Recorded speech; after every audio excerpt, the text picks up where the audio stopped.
Welcome back, everyone, to Remember What's Next. Rabbi Spiro, nice to be back with you. Good to be back after a brief summer break. Yeah, yeah, lots happening, both politically with how the world's organized, with the Jewish world. So today we wanted to dig into a topic around, look, it's a topic that is on everybody's mind, but we're going to be a bit more meta about it and fit it into the rubric of this podcast. So, we're discussing anti Semitism as a conspiracy theory or anti Zionism as a conspiracy theory. Um, so, where do we start with that? How do we start to even unpack that idea? Yeah, so Ellie, what got me thinking about it, we in the podcast have done multiple discussions on the history of anti-Semitism and how it has morphed. It has many faces, but it's ultimately, the pushback against the national historic mission of the Jewish people to bring certain values and a worldview into the world, even though the vast majority of people who have hated us throughout history aren't aware of that. It's kind of running as a background thing, but it's still what's driving it. So you always have to be careful not to get distracted by, the symptoms versus the real cause. But what really got me thinking about that was all the primary elections in America. We don't want to go into American politics, way too toxic, but I'll need some Prozac or something after that gets me too worked up. But the rapid rise, what's happening to the Democratic Party and all of these primaries being won by Democratic socialist candidates is kind of shocking on many levels. But what really caught my attention, they have a certain economic political platform, which is really kind of Marxist communist. We had that discussion also. That never works. But the fact that Right, the that people only shouldn't own private property, that yeah, everything they're should be pretty run by the extreme. government, et cetera, et cetera. Yeah, it's pretty extreme stuff, and it never works in history. That's why we like talking about it because it's the testing ground of ideas. Why keep trying to reinvent the wheel that is square and never going to roll? Um, but the only kind of international political agenda they have is like hatred of Israel.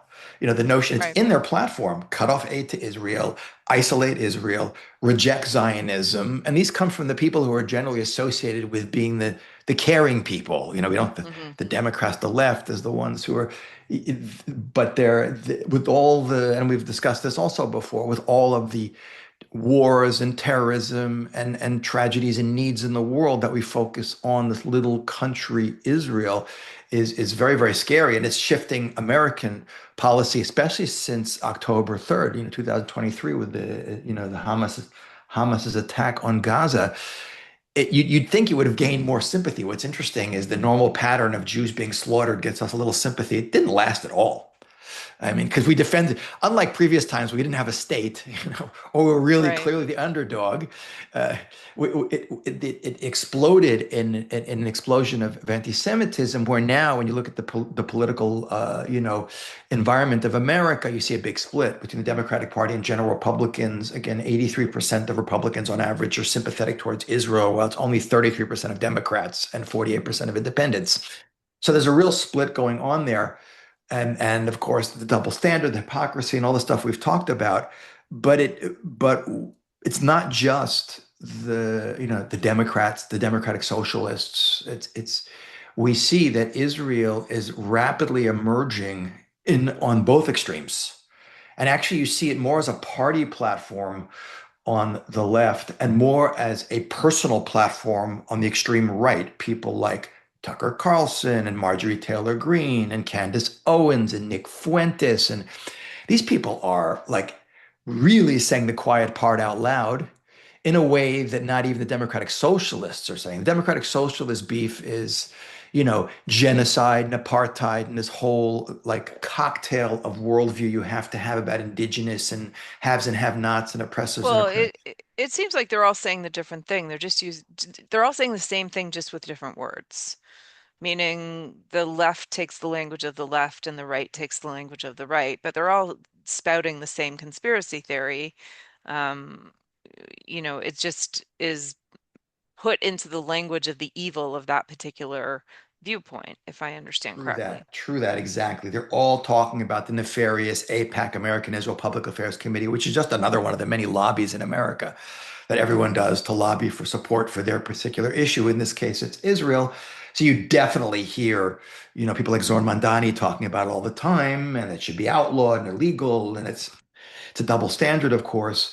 But what you hear, I think, more in the language of the right, they seem to really like the conspiracy theories of these cartoons of of Trump with kind of Bibi standing beside in back of him, kind of manipulating him, and it's really a resurrecting of many images. If you look at the history of modern anti-Semitism, you really see caricatures of the Rothschilds. We'll get to them later, but it's this hyper focus on Israel and the accusation that, and how it's being used to undermine American support for Israel is, besides that Israel is evil and whatever, that's the language of the left especially, but that Israel's interests are not American interests, and Israel's manipulating America into doing things that are dangerous for the United States, and that America's, Which really in many ways is also the left's position. They just say APAC yeah, or they say Zion instead of Jews. It's all, again, it's all the same idea.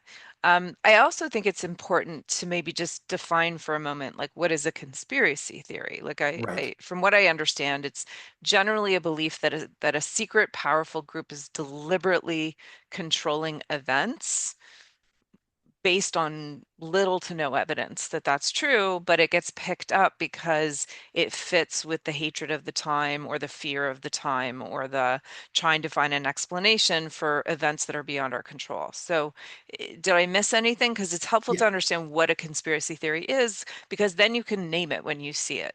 yeah, exactly. I believe the term came really started appearing around after the Kennedy assassination, November 1963, with this idea that it wasn't Lee Harvey Oswald, there was the mafia, the communists, who knows? I'm sure the Jews are getting blamed for that also. Um, but it also came out as a kind of a derogatory term to shoot down. There are definitely conspiracies in the world, but it was deliberately created to try to like kind of like chuck all these ideas at the world as crazy, outside the box, baseless accusations based on some higher powers that are outside controlling. The origins of them begin much earlier. We see, conspiracies are always around in human history, and conspiracies against Jews are actually quite old, but they really begin. You see, like the modern conspiracy theories, the Freemasons, the Illuminati. By the way, the Right. Illuminati were a society in Germany in the late 18th century. I think around right at the time of the American Revolution, 1776, that were anti the Catholic Church, anti the church, anti-establishment, kind of a revolutionary organization that went out of existence like, I don't know, less than 10 years later. They were outlawed. Or the Freemasons. That's a really interesting discussion. It's Hmm. actually a society of masons, the guys who work with stones and bricklayers. I have done a lot of research on it. It's not our topic today, but where they begin with and what's the connection to Jerusalem and all that other stuff. And they've been conflated together literally since the kind of like the 18th century, 19th century, as these societies. There's a lot of American presidents who were Freemasons. The first Masonic lodges in England in 1717, but they go back much earlier than that. But they've been conflated together into this kind of international conspiracy of globalists for various reasons who are trying to manipulate and control the world and even control governments. So behind the face of governments and movements are this, and it really fits into, we have globalism as a huge thing today. If you want to go to Davos and watch the World Economic Forum, you really see globalists in action. Um, but so that idea, which predates the actual term conspiracy theory, is all coming together now. And the real catalyst for that is, of course, social media. Because now, whereas, 40, 50 years ago, you had newspapers and mainstream media that were feeding you and vetting information. Now, any nutcase, racist, or whatever person could just put out and have millions of followers. So it's kind of like steroids to the insanity. Yeah. And we see that it's really begun to coalesce around this image of Israel as being behind so much of the dark side of the Force, to use a Star Wars analogy, and Mm, especially in the United States. You don't see this quite as much, I think, in Europe because Jews are much less influential in Europe, but in the current government, with the amount of aid that America has been giving Israel and especially with what's gone on in Iran, which is really you know, people have not pointed out the fact that there have been hundreds and hundreds of Iran-based attacks of Iran proxies against Americans going on for years now. And this was the American reaction, and that the only country that stepped in of all of America's allies that actually did anything along with the US against Iran, which is an existential threat to America, the West, and the free world, was Israel.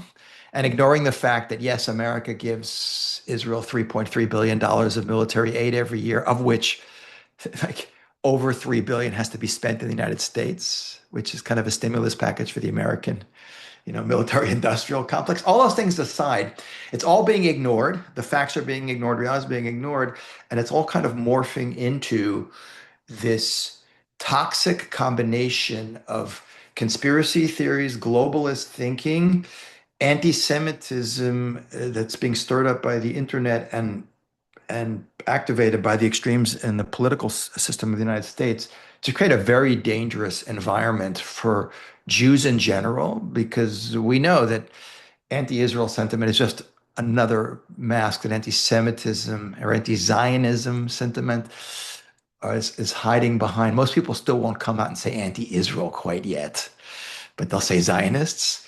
But we all know that it's just another form, another mask that anti-Semitism is hiding behind, which is, as we well, it's just know, one layer yeah, away. I mean, it seems yeah, like in North America, people find it perfectly acceptable to be anti-Israel or anti-Zionist, but they can't quite bring themselves to say, they'll say death to all Zionists, but they won't yet say death to all Jews. yeah, Unless you're in the Middle East, in the Arab world, they'll just say all of that out loud. So I think, again, it depends on the context of the society that you're in and what is considered still a bit taboo.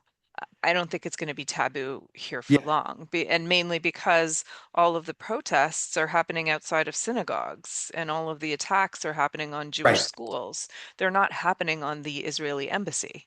So obviously, people are targeting Jews. They're not targeting the Israeli government. Yeah, it's 100%. You see that this, if it was just Israel, you'd expect protests against Israel-based things would be the target. We see the attack on kosher restaurants and schools and Jews. It's happening every day. I mean, you're living in Canada. It's crazy how many synagogues have been attempted arsons and attacks and even shootings at buildings. And so Yep. clearly it's all like kind of spinning around us, but it's kind of it hasn't crept up so slowly, Ellie. It's happened pretty quickly, but like we get used to things pretty fast. The new normal for Jews around the world is walking around, with nothing. Forget religious Jews who, are walking around with. You want to tell a group of religious Jewish tourists, look for all the guys wearing the baseball caps and the beards. It's pretty Right. obvious.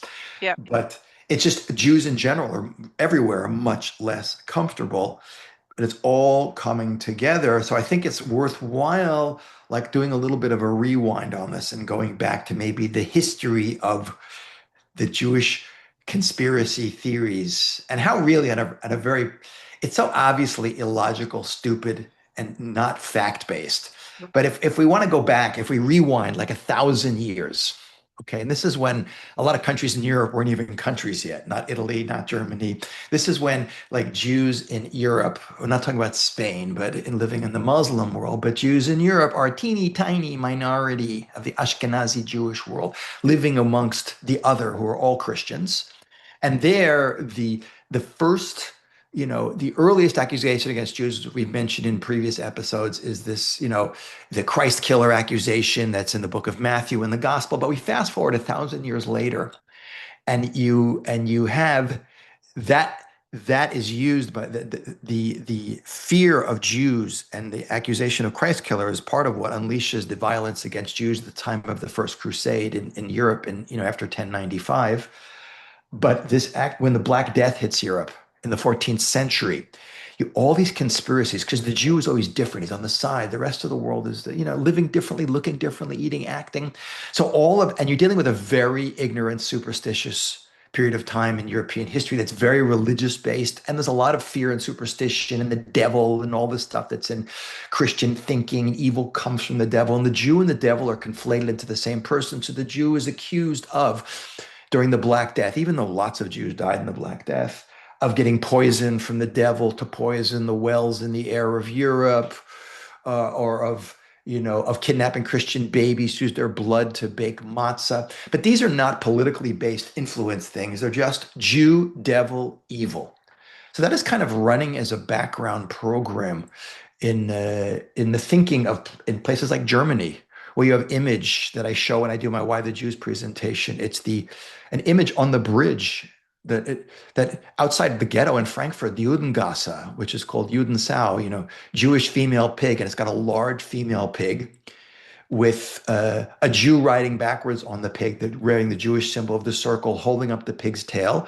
There's one Jew, they're all identifiable as Jews because that's the symbol at the time was not a Star of David, but this circle, the coin sign. Jewish association with money also begins around there.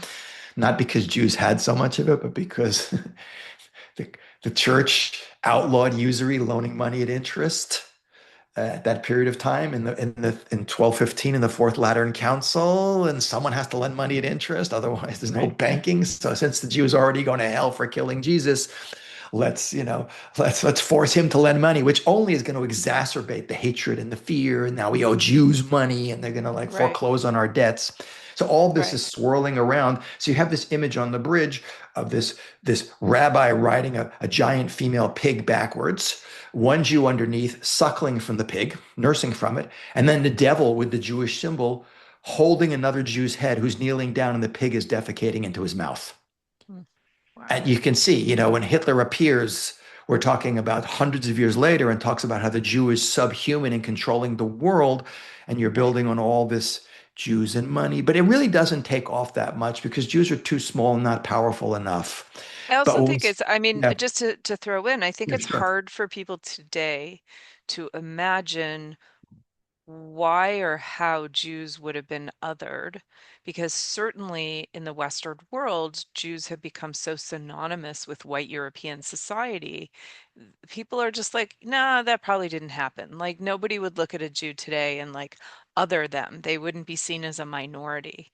And I think that's just such an absolute historical deafness to the idea that um, the values and the sameness that was a part of being in European society, where you were literally were white, Christian, everything other than that was considered absolutely weird and other, and that the Jews had not so it was a more recent thing that they had come from the Middle East, so they did look different than Yeah, people. They didn't look like white Europeans so much yet, and they were an absolute minority, the same way we are today, one of the smallest minorities in the world, and didn't believe the same things and talked differently and dressed differently and lived differently and ate differently and prayed differently. And that was like so radically noticeable and other.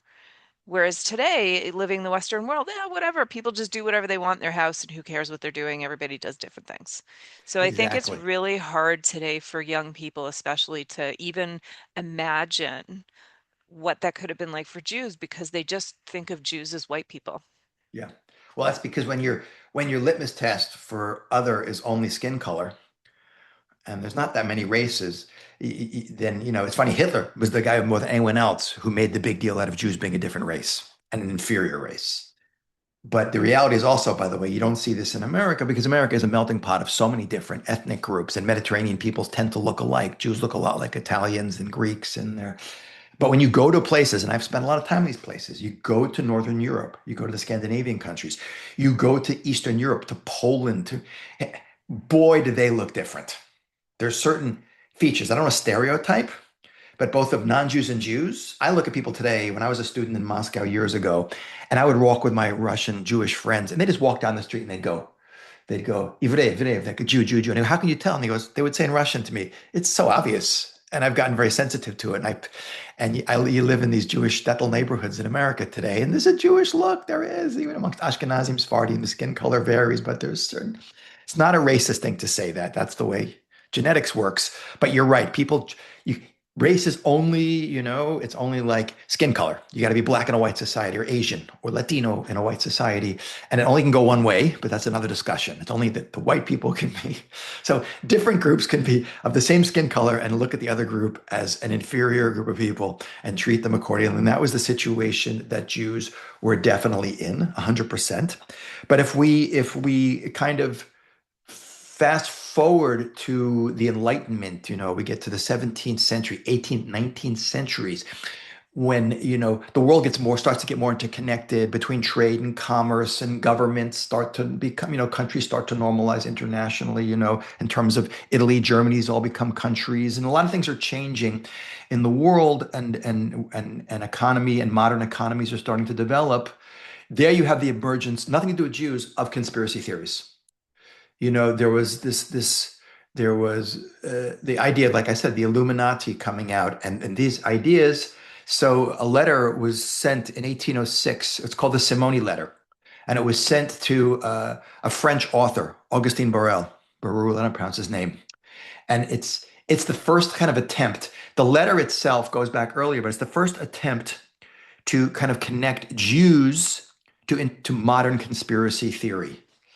And people don't know about it. That's kind of a less well-known event. But when you really see it exploding, if we go back to Napoleonic Wars, this is Napoleon who conquers most of Europe, and Napoleon was a big emancipator of the Jews, and he let the Jews out of the ghettos.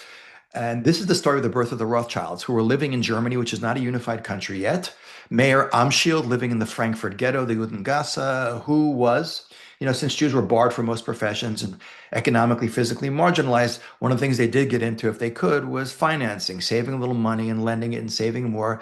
So he became the personal financier of the Landgrave of Hesse. That was like the leader of, one of the kingdoms of Germany, the Hessians, the Hesse. Whatever. When Napoleon comes, the walls of the ghettos come down. He's already accumulated. He wasn't a fantastically wealthy person, but given his hands tied behind his back, a fairly decent amount of wealth. We'll hopefully do a whole episode about them later in our next season. Jews as financiers is a fascinating topic. And he will send, when economic opportunities open up with Napoleonic Wars, and kind of as an idea whose time has come, and now Jews are starting to be emancipated and allowed to enter European society and become citizens and vote and be involved in large international business and be doctors and lawyers and politicians. He sends his 5 sons to 5 European capitals, Frankfurt, London, Paris, Vienna, and Naples, and he invents international banking. And literally, and it's an incredible success story. And the Rothschilds are a fascinating story. We'll do a deep dive into them later. But within one generation, they are probably the wealthiest family in the world, and they really are the wealthiest bank in the world. And they're financiers of kings and wars, and unbelievable story. So this is the beginning of this Jewish foray, which spills into Germany and into America, of a very few Jews, but being extremely successful as international financiers. So let's just fast forward to that story. Before we get into that, let's take a break for a minute, Ellie, and just pause, commercial break, so we discussed a little bit of an initiative we're trying to do to support this podcast further. So we'll take a break, and then we'll come back to a very interesting story. Sure.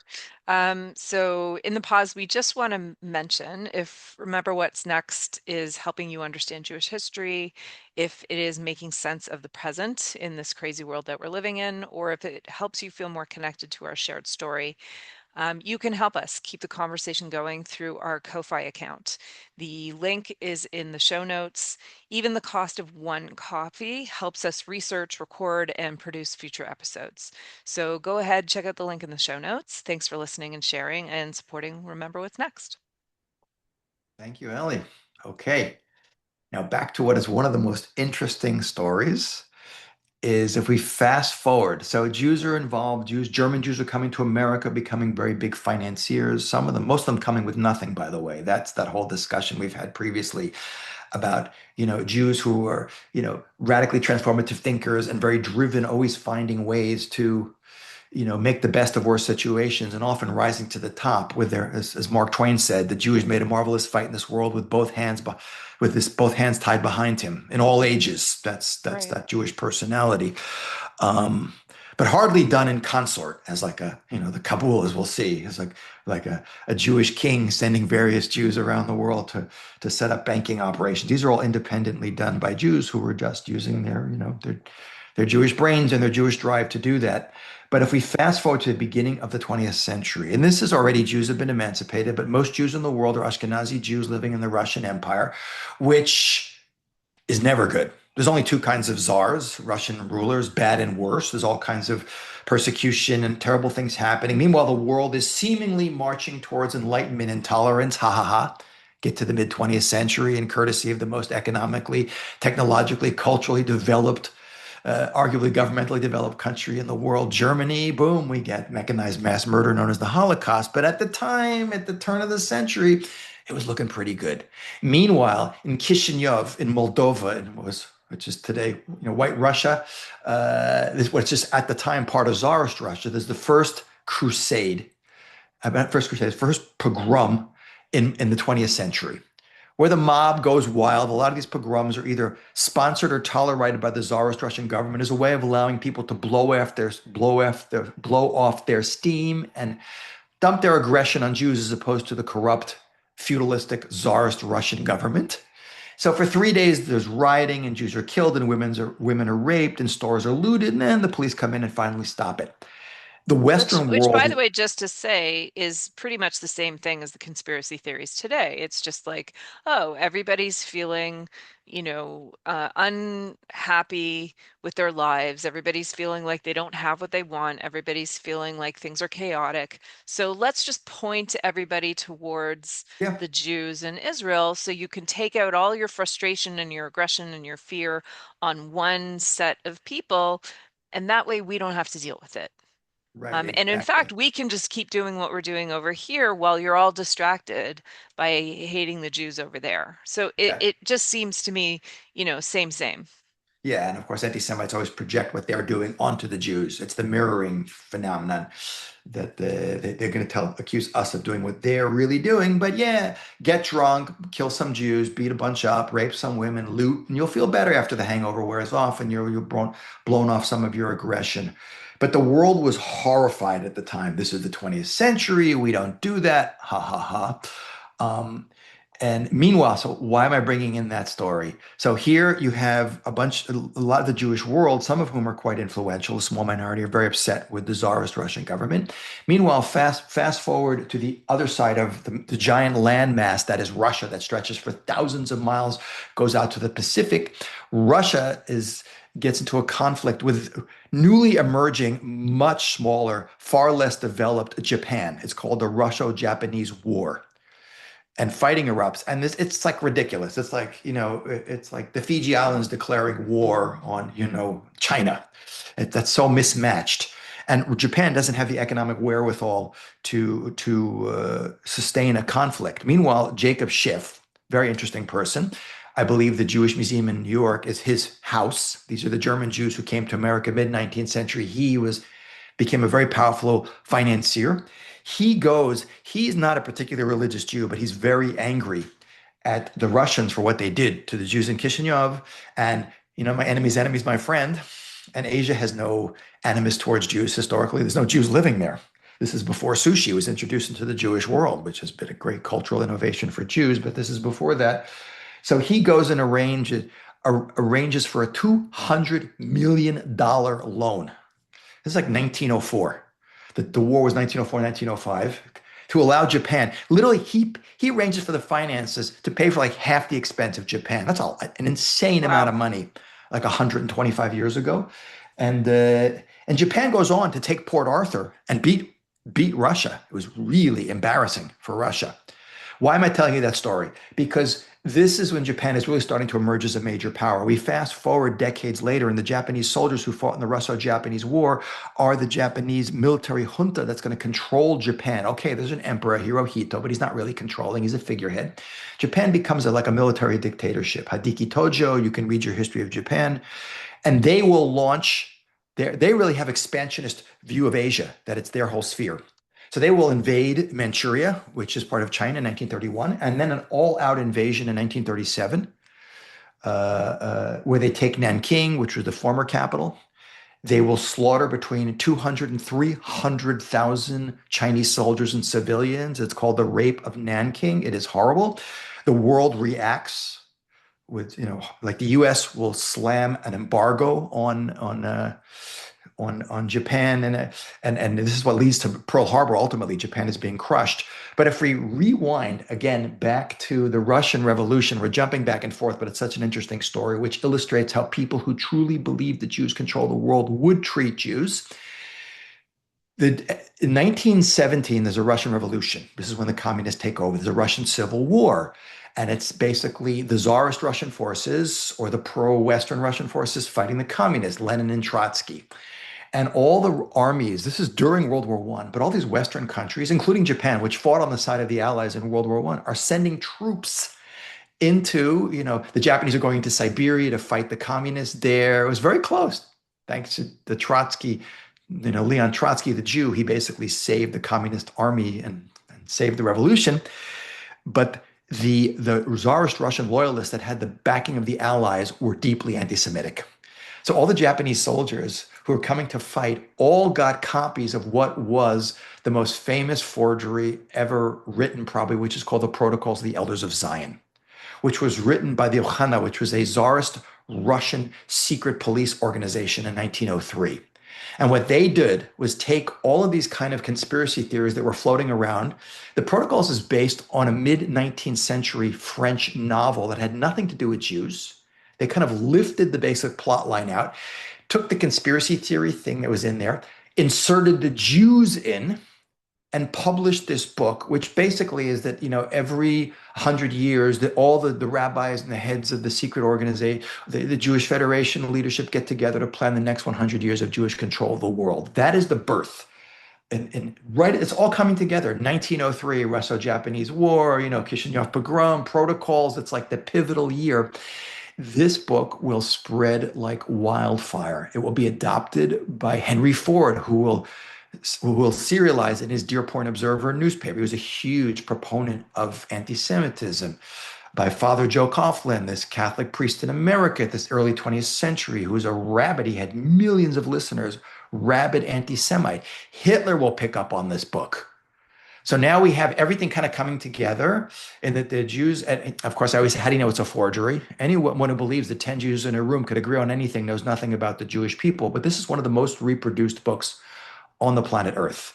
So to put the whole pieces of the story now together. So we have the loan given to the Japanese by an influential Jew. We have a few years later, these Japanese soldiers fighting on the side of the Western powers against the communists, all getting copies of the Protocols of the Elders of Zion, claiming the Jews control the world. These are people who literally saw a Jewish banker in America arrange for a massive loan that enabled Japan to continue its war and beat Russia.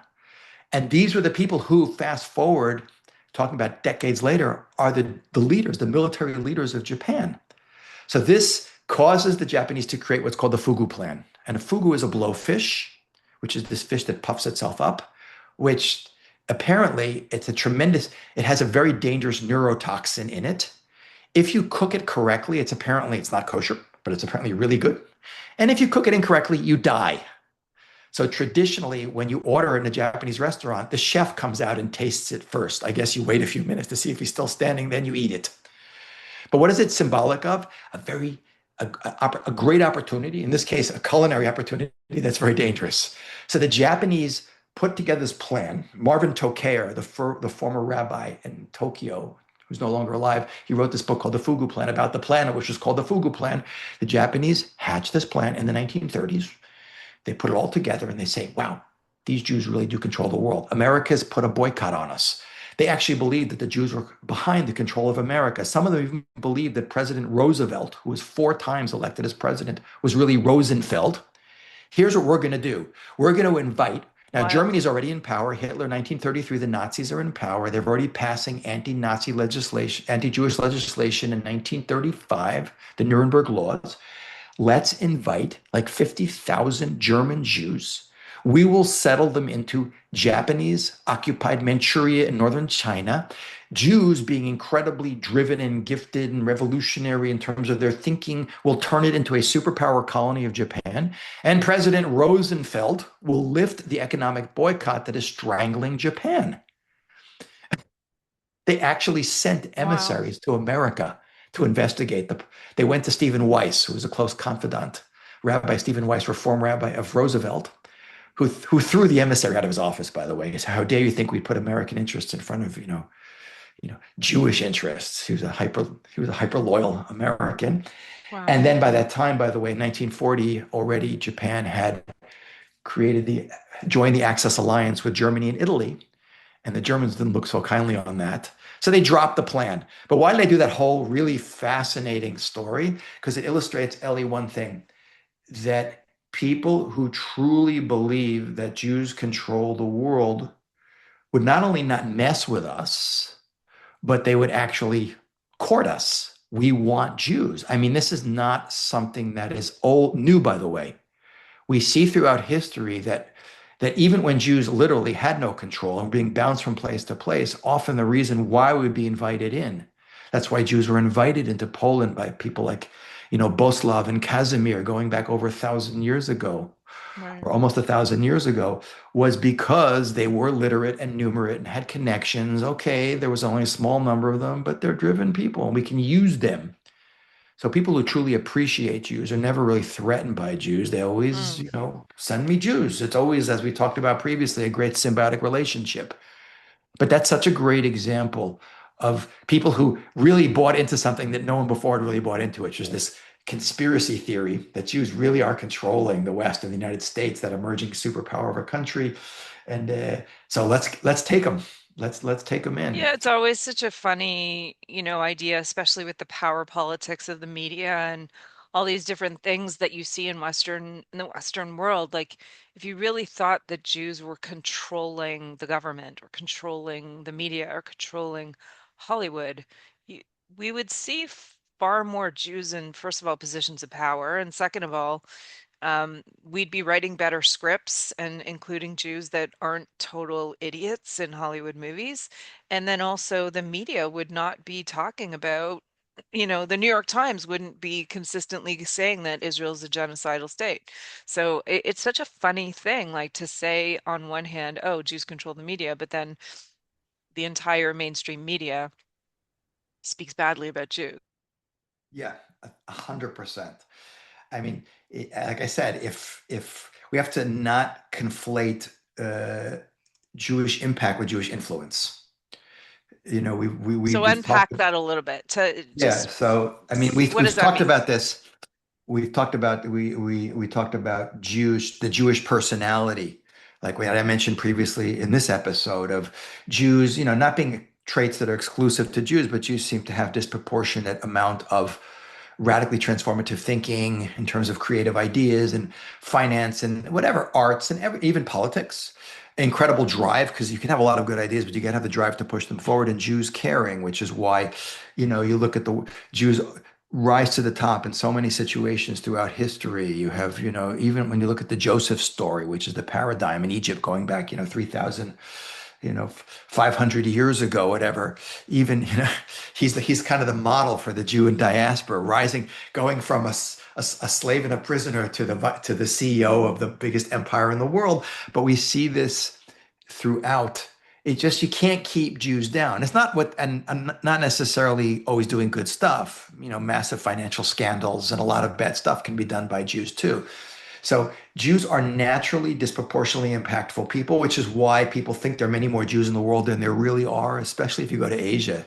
You ask them how many Jews are in the world, they'll give you numbers 100 to 1,000 times higher. Because we're spread out, because we're kind of loud, but because we're so disproportionately impactful. That's true. We're not denying that. The fact that out of the 10 wealthiest people in the world, I think it's six of them are Jewish is pretty impressive number, just given that we're 0.2% of the world's population. But these are not Jews who are working. First of all, if you look at, Jews as influential Jews who are connected to Judaism, especially in the last 1,000 years, that number is very, very small. It's certainly not Jews for Judaism. It's Jews for every ism but Judaism, and Jews in technology and finance and science and medicine and this and that and that, but it's certainly not being used in any organized way, besides the fact that Jews are the hardest people to unite and direct their energies. We spend most of our time not only on other people's problems, but arguing amongst each other and dividing up our energy in all different kinds of areas. So people get confused by the two, and it kind of makes sense. We see how many people are Jewish, and you see in the government in America today. I mean, Trump has so many Jews that are close to him. He just hired another one to be his like personal counsel, and he has, Jared Kushner and Witkoff, and there's a lot of so there definitely are lots of Jews because they're basically competent people. They're very creative and competent. But to conflate that with Jewish influence is just a mistake that people make. But not only that, even if you look at the negative side of it, Ellie, you look at like what Jews are accused of. We kidnap Christian babies, use their blood to bake matzah, we poison wells, we're in league with the devil, we control the world's economy and seismic activity, we trigger tsunamis in Southeast Asia to drown Indonesia with tidal waves, release sharks into the Red Sea to destroy Egyptian tourism, to send vultures to spy on Saudi Arabia. We stole Yeah, Iran's like cloud cover. We have a the space laser. the weird idea that if Jews had influence, we would use it to hurt people is just unbelievably strange. Yeah. Like we know there are people in the world who their main ideology has to do with hurting people. We're not, that's that's not what we're up to, but it seems to be this underlying idea like, oh, if Jews have power, they use that power to destroy everybody else, which is just totally bananas and lacks any evidentiary support. It's really interesting. Yeah, but you're right. It really doesn't. It's not. There's definitely some bad Jews in the world, but pound for pound, Jews in Israel, you can make a really good case, have done more for the world than any group of people, given how 22% of all the Nobel Prizes, but it's 11,500% more than we should have. That's and we're 0.2% of the world's population. But even if you view it as something that you actually believe that the Jews are such a dangerous force, if you even believe 10% of that, you wouldn't mess with the Jewish people. Would you mess with people who control the world's economy, the animal kingdom, the weather, and have a space laser? I wouldn't touch those people. So when you start unpacking, you really realize it's crazy, but then you realize that people just buy all kinds of stuff. The more things change, the more they stay the same. People are not ignorant, superstitious people wallowing in muddy farms of Europe 1,000 years ago, but in many ways, their minds seem just as muddied and unclear as they are today. And again, with all of the social media and everything flying around, and it's getting harder and harder to distinguish on every level what's true and what's fake. But we have to be able to pull this apart and understand Jewish impact and Jewish influence. Individual Jews have been very influential, but Jews as a group, there's only one thing that our influence has been universally transformative, and that's with the idea of one God and one absolute standard of morality. And often that was done unintentionally and indirectly by things like the Bible and offshoot faiths. Right, Would that meaning we were because doing we from don't the beginning. proselytize, we're not going out there trying to make everybody Jewish. Yeah, That would be the ultimate. yeah, If yeah. there was any influence that we could have had, it would have been that. But we're not interested in proselytizing, so you can't accuse us of that. Yeah, I always say the only two Jewish empires I could think of are Hollywood, which is a creation of assimilated Eastern European Jews in the early 20th century. There's a great book called An Empire of Their Own about that. But again, not used for Jewish things. Look at all the movies about early Jewish identity things, like the movie, The Jazz Singer with Al Jolson. It's all about Jews kind of reconcile their Jewish identity with the melting pot. And so that's one empire. If you watch the movie Oppenheimer, most of the scientists of the Manhattan Project were German and Hungarian Jews. Hitler would have had the A bomb first if he had been nice to the Jews. But again, there's so much flying around and so much lack of clarity. But we have to really, pull back and distinguish Jewish influence, Jews, Jewish impact versus Jewish influence as this nefarious thing that is now being focused on Israel as the puppeteer used to be, the Rothschilds pulling the strings behind European nobility, and now it's Bibi Netanyahu and the Zionist government and the American, Israel Public Affairs Committee, APAC is doing this. It's simply not true. But you know what? But it brings us, Ellie, to we've kind of come full circle and realizing this is a convergence of a lot of old stuff with a lot of new stuff. It's anti-Semitism and a new wrapping. It's theories that float around the world about conspiracies converging with anti-Semitism. So it's taking something that people love and putting together with something that people hate. And it's the perfect recipe for Jew hate. Let's make it global, and it really elevates the Jew to the biggest threat that there is.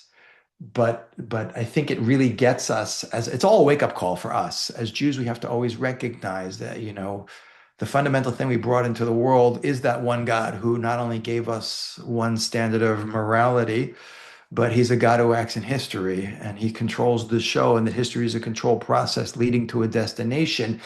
And the good and the bad is all we're not believing the dualistic worldview that bad comes from the devil who's not Jewish and good comes from God. We understand that there's a higher power controlling all of this, but it's a powerful wake-up call for us. And it's kind of in my mind, it's almost kind of like reverse projection, the mirroring thing. Just as the Yeah, haters of the Jews project onto us. Hitler's saying Jews are trying to control the world. He was trying to do that. Hamas is saying, genocide. It's in their charter to wipe all the Jews out. The enemies right, of the Jews are trying to say Jews are trying to control the world. No, we're not. But the message is we have a responsibility to the world to be messaging certain values to humanity in a non-coercive way. As you said correctly, we're not about conversion. We make it hard to convert. We're not about conquering the world. We don't have empires. It's all about being a role model. So right. the way we kind of stand back and look, we're just entering the month of Elul now, which is the month before Rosh Hashanah, the high holidays, the time we're supposed to do the most personal and collective introspection. So I think if we stand back and really look at how we can put this all together, and repack it all into what I think the biggest message of all of this is, all of this pressure, this increased anti-Semitism, and all of these conspiracy theories is just the warped version of what we really are supposed to be doing as Jews, which is to be coming together and influencing the world, again, not through conquest, not through nefarious plots of economic control and anything else, but through being a role model. But that involves us, especially we're in the month of Elul, plugging into what's about, personal introspection and growth. And growth as Jews means, uh, removing the blocks that keep me from being the best version of myself. This is not something uniquely Jewish. It's for all human beings to be the best version of yourself. God is a great coach. He doesn't want 100% results. He wants 100% effort, but also to be recognized that individually and collectively, on the deepest level, what humanity really is asking for is a role model to give them a good vision of the world, not the nefarious dark side, but the light side. And that's the national historic mission of the Jewish people. But to do that as Jews, given that the mass majority of Jews in the world today are remarkably disconnected and uneducated Jewishly, and you can't represent the Jewish people until you know what the Jewish people represents. Education is so critical, and unity. If the world's going to accuse us of being united to control the world for nefarious reasons, Hmm. let's take all those disunited Jews who are impactful. Let's put the proper software in our mind and in our souls, and become Jews who are united in using all that positive ability and that drive and that radically transformative thinking we have for the right reasons. The Right. world is never going to leave us alone until we do this. Like I always say, I am not a prophet, but this is one prediction I know to be true, Hmm. because this is what we've been talking about since the beginning of this whole series, Ellie, that our role in history is too central. It's not comfortable. Like I always say, being Jewish might not be comfortable, but it's always meaningful. And the world is always going to remind us. That's what's behind the double standard that the world puts Jews in Israel against. It's all telling us that we have to answer to a higher authority, and we better, instead of running and hiding or freaking out and numbing Right. ourselves, Mm. we got to like kind of step up to the plate individually and Yeah. collectively. and recognize this is a big job. It's the biggest job, but we're up to the task. But we got to make the decision. Starts with, individually Yeah. getting clarity. That's what this period of time is about. Getting clarity is what it means to be a Jew, what it means our mission in history is about. It's not just committing to learning more Torah and doing more mitzvot. That's a means to an end. It's committing to becoming a nation that's a light to nations and doing Kiddush Hashem, being this role model for a world that so desperately needs to connect to truth, reality, and a positive, holistic vision for humanity. Yeah. It's a no-brainer to me. Not that it's easy to do, but it's really becoming clearer every day. And the heat keeps turning up because I think Yeah, God's getting a little impatient. I think what's interesting to me is when I think about it now in relation to everything we talked about, and if we think about the definition of a conspiracy theory, I could never understand how the whole DSA, coming back to the beginning in the Communist Party, was so deeply linked with the idea of anti-Zionism or anti-Semitism. But if you think, in many ways, communism is a conspiracy theory, just the bad guy is the capitalist, the Yeah, global capitalist. So communism itself, even though it says it's a political thing, it's not. It's a conspiracy theory because it has an enemy and it has all these ideas that it's, doing terrible things and is the wrong thing for everybody. And it's the same. So it's very easy to fit together conspiracy theories because they both essentially say, there's the bad guy, go get him. Never mind what we're doing over here. yeah, And so now it makes more sense to me that both communism and the DSA, which is essentially a communist party in sheep's clothing, and anti-Zionism, they're all conspiracy theories. And that's why this is all being trotted out now. And if you don't recognize anti-Zionism as a conspiracy theory, you won't understand what's going on. yeah. So yeah, it's a really interesting, But you're different way you're of you're thinking of it today. you're definitely onto something. And it really behind all that is fear. Yeah, There's a quote attributed to, I think it's Goebbels or no Goering, Hermann Goering. I don't think he actually said it, but when asked after Nuremberg trial, how could Hitler take the most technologically, culturally, governmentally advanced country in Europe and turn it into a one-party totalitarian state with mechanized mass murder? He said, "Fear. If you can scare people enough, you can do anything." right, So, right. so we're again that we're the antithesis of that. We're all about faith in the future. We want to stick with alliteration and F's and Mhm. giving people a vision that is. But because we represent what is the best hope of humanity and what we brought to the world. So we're the most threatening to the people who are the fear mongers because that's how they get in power. You have to always be for something. Hmm. Defense is never a good strategy. Never works in war. It never works in Nope. business. Nope. And all creates this paranoia and reactivism, which is not good. We want to have a proactive vision for humanity. That's our mission in the world. That's what we got to get Nice. clear. That's what this month is all about. And if we start doing it, I think we'll see the world will come around. But we got let's test that. Let's put that in the laboratory of human history and see how that one Right. works. Awesome. Awesome. Sounds really good. Okay, amazing. Thank you so much, Rabbi Spiro. Thank you, everyone, for listening. Please go ahead, like, share, subscribe, leave us a review. Share this podcast with anybody that you think might be interested in learning a little bit more about what's going on in the world through the lens of Jewish history. And go ahead and check out the liner notes, the show notes, where we have some links and more fun things for you there. Thanks, everyone, for joining us. Rabbi Spiro. Thanks, Ellie.